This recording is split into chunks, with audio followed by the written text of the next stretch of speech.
Today I wanted to show you guys a quick trick for working in Google Drawings and Google Slides when you have multiple components and are moving them around.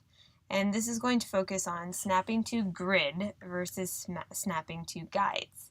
Chances are that you might not have even thought of this before, but once you see these cool tools, I'm sure you'll be using them all the time.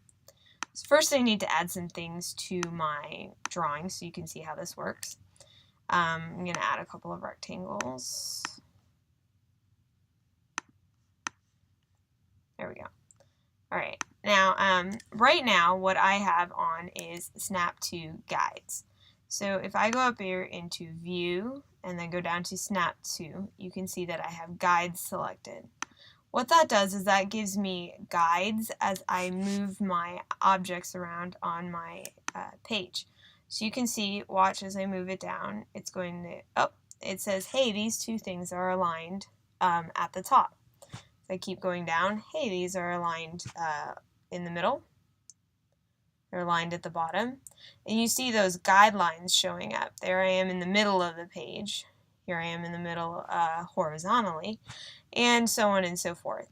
That also comes up when you are making your shapes different sizes. Now it's telling me right now that they are the same size. So this is snapping to guides. It's using elements on the page as well as just basic centering of page both horizontally and vertically to give me information about where my objects are. Now I might want to use snap to grid instead, so I'm going to change it to snap to grid. So this time you'll notice that I'm not getting those guidelines, so it's not telling me when things are the same size or the same height, but you are seeing that I'm moving around a little more jerkily, for lack of a better word, because what it's doing is it's using particular guidelines on the page. And this again can help you line things up because you're not moving quite as freely pixel by pixel. However, that can be not what you need at the particular moment. So a cool shortcut that I have learned about that will help you get around guides or using the grid is if you want something to be able to move freely, you need to hold down the Command or Control button, depending on your keyboard, and then drag your object. Now you can see that it's moving a lot more smoothly, and it's not snapping to the grid that I have on in this case. And the same thing applies when you have guide on. Another way that this can be really helpful is when you have lines. So I'm going to make a line. Right now, snapping to grid, so it's moving around by my grid. Again, if I change it to guides, those guidelines will show up when it gets to certain places. But you'll notice when you have lines, when you get over near shapes, these purple dots show up. Those purple dots are places where you can add connectors. They're very handy if you're making a mind map or a flow chart. You might want to check that video out. However, sometimes I don't want my line to snap there.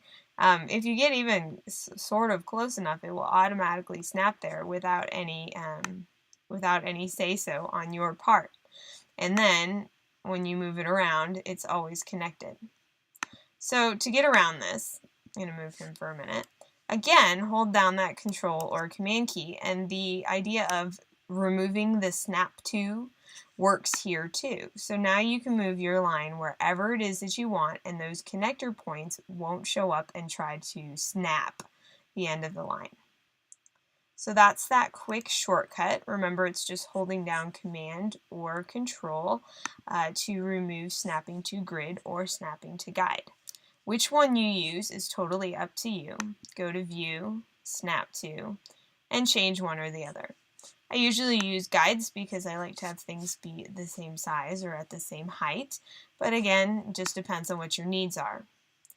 This tip does work in Google Slides as well, so to change your snap to, you go into your presentation, go to View, and then scroll down to Snap to, and the options look exactly the same as they do in drawings. So hopefully that was helpful and makes your creation process a little more smooth.